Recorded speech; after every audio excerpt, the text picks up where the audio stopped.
Bueno, mi vida antes de venir al Señor, pues un poco lleno de dificultades y carencias. Ya de una edad muy temprana yo sufro de abusos sexuales. Comienzo ¿cómo se llama? A corromperme. Ahora ya con una nueva droga que era la cocaína. Y comienzo a vender droga. De repente me veo vendiendo droga. Salí de mi casa con un arma que me traía yo de tránsito del estado. Y el propósito era porque la quería yo llevar con otro amigo porque queríamos asaltar a alguien para tener dinero y poder obtener, pues, para comprar drogas. Quise asaltar a alguien, pero se puso checho y disparé. Y me doy la sorpresa de que cuando llego cerca de mi casa, aquel pastor le había dado un tiro en el estómago. Un tiro en el estómago le dio por querer defender a su esposa. Y pues llega el punto en el que piensas que no le importas a nadie.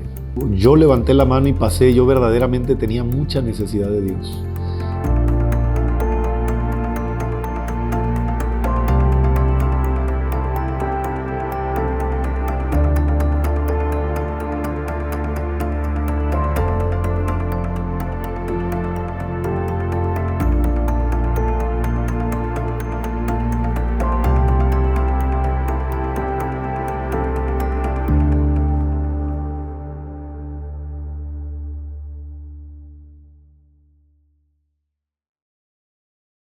Mi nombre es Ricardo Ramos Alfaro y tengo aproximadamente 28 años de pertenecer a esta iglesia, donde nací como cristiano y donde sigo actualmente trabajando. De chico crezco solamente en una familia donde solo estaba mi madre, porque mi papá pues no figuró en ese aspecto. Y ya de más grande siento que yo culpaba mucho esa parte de mi vida, ¿no? El que mi papá me haya hecho falta, y buscaba desahogar esa pena, ese coraje, ese resentimiento, siempre achacando a que yo no había tenido papá, ¿no? Y eso hace que yo me vaya involucrando o encuentre al menos una justificación para hacer ciertas cosas, ¿no? Como decir, yo tengo razón de comportarme así por estos problemas que yo tengo, ¿no? Ya de una edad muy temprana yo sufro de abusos sexuales.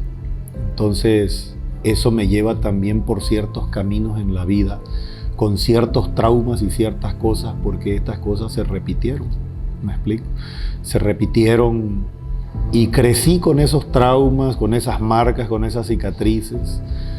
Y pues llega el punto en el que piensas que no le importas a nadie, ¿no? Que muchas veces hasta los mismos padres no se interesan por lo que posiblemente te puede estar pasando, por la falta de acercamiento, por la cultura, por cómo se vino desarrollando tu vida. Es posible que pienses que a nadie le importa eso. Creo que como a la edad aproximadamente de unos 13 años, como a los 13 años yo comienzo a salirme de casa, a la calle. Creo que eso me conduce también a malas juntas, como le llamamos, malas amistades. Y ahí tengo la oportunidad, un poco antes, ya había probado el alcohol por el ambiente en el que nos desenvolvíamos familiarmente, más chico. Pero ya como a esa edad tengo la oportunidad de comenzar a probar o a meterle un poco más de alcohol a mi cuerpo, siendo adolescente. Y con el paso del tiempo, de muchacho como a los 15 años, me pongo a trabajar con unas personas que se dedicaban a la distribución de leche. Y esas personas pues se dedicaban uno de sus vicios era fumar marihuana.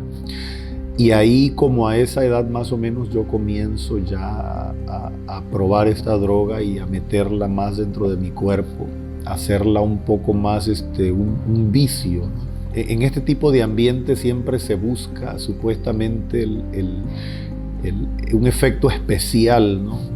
Sentirse bien, pero nunca lo encuentras, y en esa búsqueda muchas veces terminas combinando ciertas drogas o haciendo otras cosas que te llevan a meterle cosas a tu cuerpo o a querer experimentar cosas ¿sí?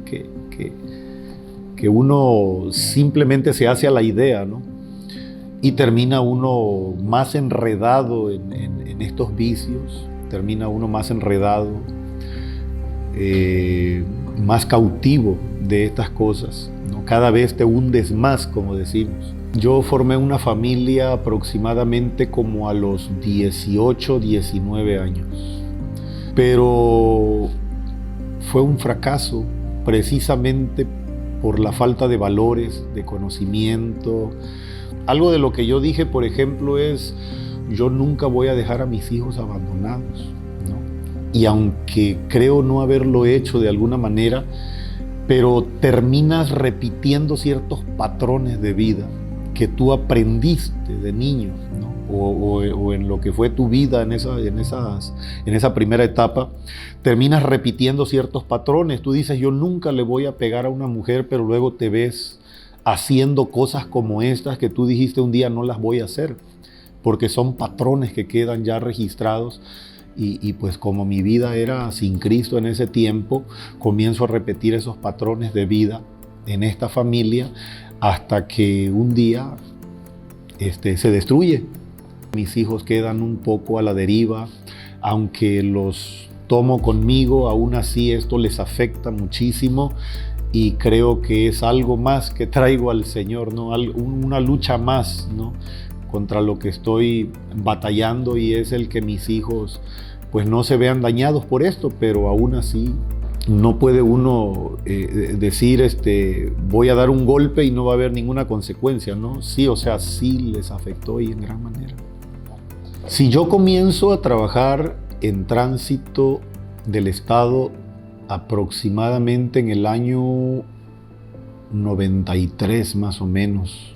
Pero cuando llego allí, se acentúa más. Una vez que yo comienzo a trabajar, pues tengo buena escuela, todo, pero me voy por la vía libre y comienzo a hacer lo que pues muchos hacen cuando entran a trabajar a un lugar así, ¿no? En este caso, pues yo como tránsito, hablo de mí, ¿no? No voy a hablar de los demás, pero yo como tránsito comienzo a ¿cómo se llama? A corromperme en el trabajo, ¿no? A corromperme y se vuelve tanto el asunto que hasta llegas a pensar que esa es tu obligación, ¿no? Como salir y quitarle dinero a la gente por hacer tu trabajo, por hacer algo que deberías hacer de otra manera. Al verme yo también con dinero, esto me lleva a hundirme un poco más. Después de que salgo del colegio, comienzo a adquirir una vida ya más desenfrenada, ahora con dinero en mano, con un poco más de dinero y de solvencia por causa de las cosas que yo hacía. Y estando ahí mismo dentro de tránsito, yo comienzo a volverme más, ¿cómo se llama? Más metido en las drogas. Ahora ya con una nueva droga que era la cocaína, ¿no? La piedra, que le llaman, y comienzo a vender droga. De repente me veo vendiendo droga. Yo, uniformado y trabajando en horarios de labores, me paraba por el Parque Juárez a dar vialidad en un lugar que había allí, y ahí llevaba yo mis bolsitas de cocaína que yo me dedicaba a vender en ese lugar a los choferes que yo conocía o con los que tenía amistad. Les vendía allí en ese lugar. Llegaba el momento, por ejemplo, que cuando yo cobraba mi quincena, yo ya no lo veía como dinero, porque mi quincena era menor cantidad que lo que yo podía hacer en la calle. Y yo cobraba mi quincena, me iba al lugar donde vendían, por ejemplo, cocaína, y ahí me gastaba la mitad de mi sueldo casi. Comienzo a tener problemas muy fuertes de índole familiar hacia mi persona. Ya para este entonces yo estoy muy metido en cuestiones de alcoholismo y drogadicción, al punto de hacerlo casi todos los días: tomar, drogarme, juntarme con ciertas personas que lo hacían. Ya no llegaba a casa, llegaba muy tarde. Y en ese entonces estaba pasando por problemas también de índole familiar tan fuertes que un día, casi a punto de lastimar a otra persona, amanezco al día siguiente de que esto iba a suceder.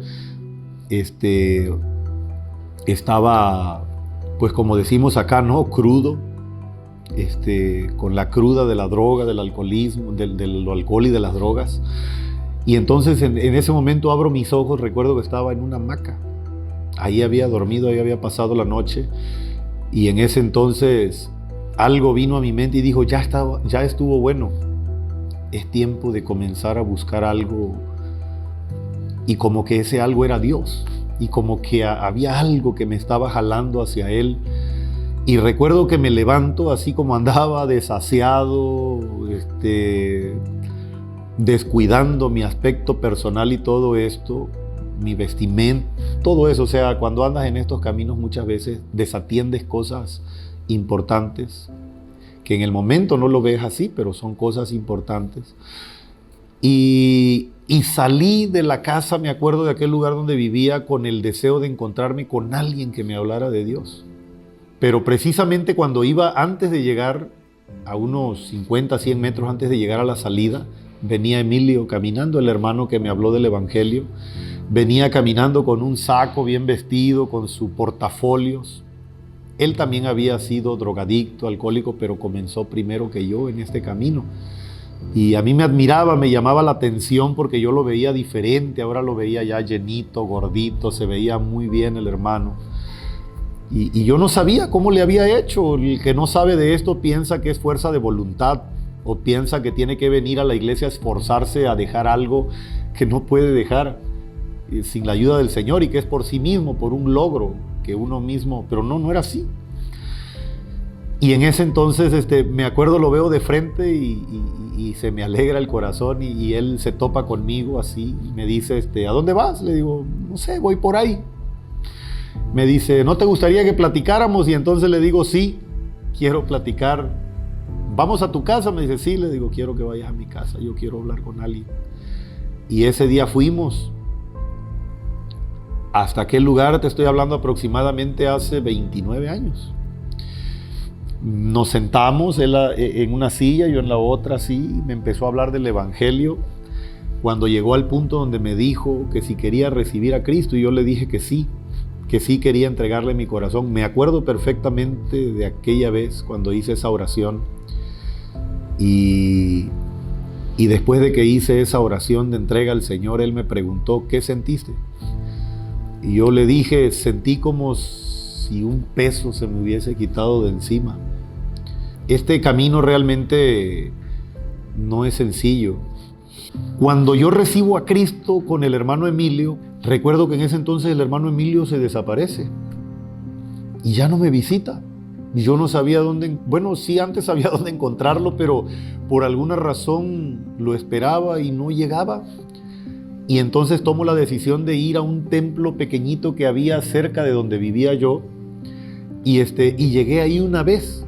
Y resulta que el pastor que estaba en ese lugar era un muchacho que yo conocí cuando andábamos en las andadas, llamado César, y él ahora ya era pastor se había ido al seminario y estaba pastoreando una iglesia pequeña, pero ahí estaba sirviendo, y yo lo escuché hablar y me maravilló y todo esto. Por cierto, comento que en una ocasión salí de mi casa con un arma que me traía yo de tránsito del estado. Y el propósito era porque la quería yo llevar con otro amigo, porque queríamos asaltar a alguien para tener dinero y poder obtener, pues, para comprar drogas. Y me acuerdo de esa persona que inclusive hace poco tiempo lo encontré en el reclusorio, está detenido. Y entonces le dije, vamos a asaltar a alguien, pero quiero que uses el arma porque yo no la puedo usar. Yo puedo argumentar otra cosa porque es reglamentaria, es la que me dan en el trabajo. Y él me dijo, sí, dámela, yo ahorita voy a hacer algo. Y entonces la idea era asaltar a un taxista, supuestamente en aquel entonces. Él se fue con el arma y se fue hasta el lugar precisamente donde vivía este pastor, este amigo que yo conocía, que estaba cerquita de mi casa. Yo no sabía para dónde había ido. Yo me quedé esperándolo a que él le hiciera la operación. No nos juntamos los dos. Y cuando escuché a lo lejos sonaron 3 tiros. Y yo no sabía. Cuando él regresó me mostró el arma y tenía 3 casquillos quemados. Me dijo, sí, fui yo. Y me dijo, quise asaltar a alguien, pero se puso checho y disparé. Y le dije, ¿le hiciste algo? No. Y entonces tomé el arma, me fui hacia la casa. Yo dije antes que vaya a haber problemas y me doy la sorpresa de que cuando llego cerca de mi casa, aquel pastor le había dado un tiro en el estómago.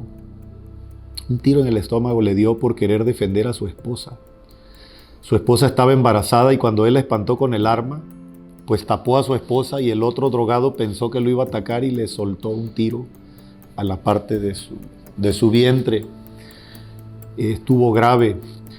Fíjate esta historia, cuando yo empiezo a investigar, y yo decía, investiguen a ver qué pasó, le decía yo a ¿cómo se llama? En ese entonces la persona con la que yo vivía, que era mi esposa, investigó y me dice, fíjate que dicen, sin conocimiento de Dios, yo ni ninguno de mi familia, dice que no va a demandar, que lo único que va a hacer va a orar por la persona que hizo todo esto. No.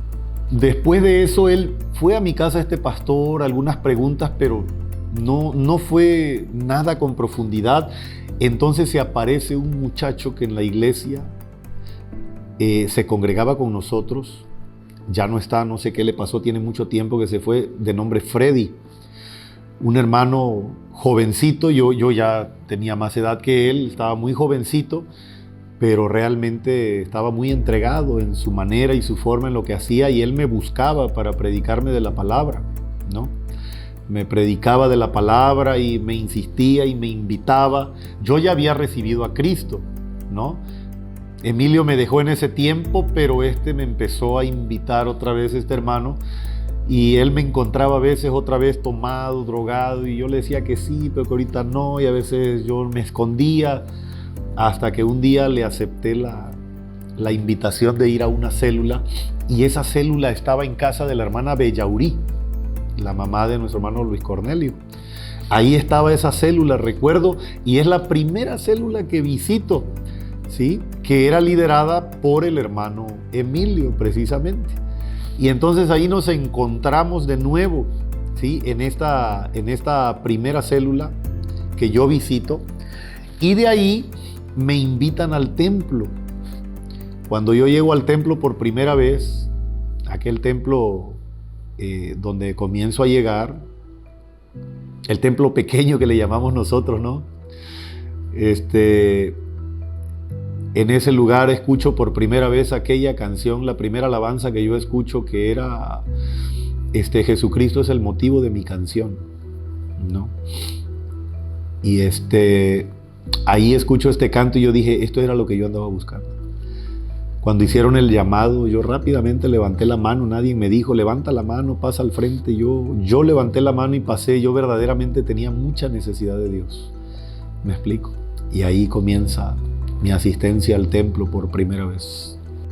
Un hermano que pasó muchísimo tiempo conmigo, pero mucho tiempo, en el cual ese tiempo a mí me sirvió de mucha bendición y crecimiento, es el hermano Héctor Ochoa.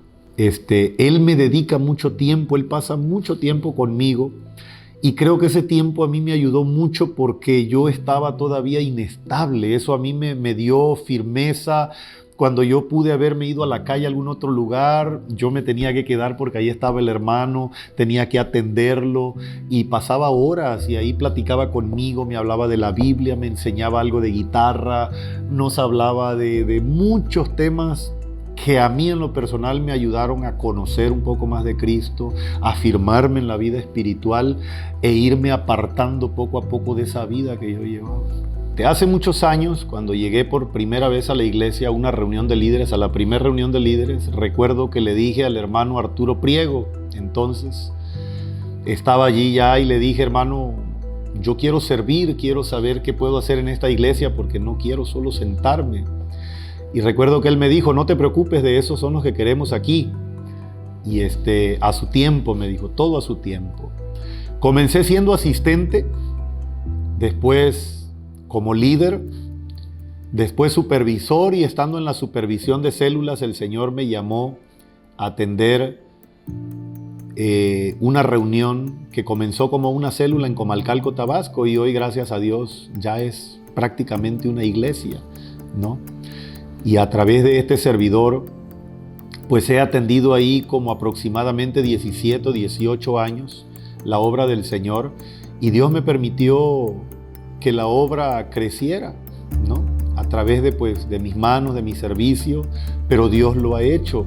Y yo pues nunca me imaginé estar allí desempeñando y haciendo cosas como cantar, dirigiendo la alabanza, predicando, siendo responsable de la obra del Señor allí como misionero, haciendo todo este tipo de trabajos allí. Dios me permite hacerlo, ayudando ahora a jóvenes, a matrimonios, a adultos, a personas que tienen problemáticas como la mía u otro tipo de problemáticas, y Dios me ha permitido poder servirles y ayudarles. Y bueno, si se tratara de nuestros jóvenes, o jóvenes que vean, por ejemplo, este testimonio que no sean de la iglesia, yo les diría que es muy fácil probar un pedazo de droga o un vaso de alcohol. Es muy fácil hacerlo, es muy fácil meterse, es muy fácil probarlo por curiosidad, porque queremos sentirnos valientes, aprobados, pertenecer a un grupo, porque tenemos problemas por lo que sea. Pero una vez que eso te atrapa, es difícil salir. Puedes llegar a destruir tu familia, a ti mismo, a tu familia, a tus hijos, a tus hermanos, ¿sí? Pero en cualquiera de los factores o situaciones en las que una persona se encuentre, ya sea en las drogas, en el alcoholismo, en las apuestas, en el homosexualismo, en diversas cosas, me explico, que muchas veces nos podemos ver inmersos. En medio de todo eso, Dios es la solución y Dios es la respuesta a la necesidad del ser humano. Y a las personas que están sufriendo, ya sea con este problema o con cualquier otro parecido, pues yo les diría que hay esperanza, ¿no?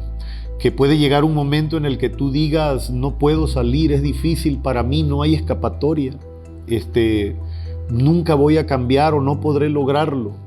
Y ese es el pensamiento nuestro, pero yo estoy seguro que Dios tiene planes para las personas que se disponen a creer en Él y saber que Dios tiene el poder para levantarlos y rescatarlos de esa forma de vida, ¿no? Y que si están atravesando un problema como este, porque a veces hay personas que ya están en la iglesia. Estamos hablando de personas que muchas veces no conocen nada de los caminos de Dios, pero a veces hay personas que ya conocen un poquito de las cosas de Dios y están batallando todavía con un problema como este, ¿no? Entonces, aquí lo fundamental es saber que hay esperanza, que hoy tú puedes pensar que no lo vas a lograr, pero sí lo vas a lograr, que tienes que hacerte de personas dentro de la iglesia que te impulsen, que te ayuden, que te den palabras de aliento, que te estén ayudando en cuanto a oración, en cuanto a lectura de la palabra, alguien a quien tú le puedas inclusive rendir cuentas y decir: mira, me está pasando esto, me está pasando el otro y estoy haciendo esto, con quien pueda ser abierto, ¿sí? Porque ocultándolo no vas a poder salir y tienes que dar ese paso, ¿no? Para confiar que en Dios hay esperanza y que aunque tú no veas a Dios, Dios dejó en esta tierra un cuerpo visible de Él, que es la iglesia.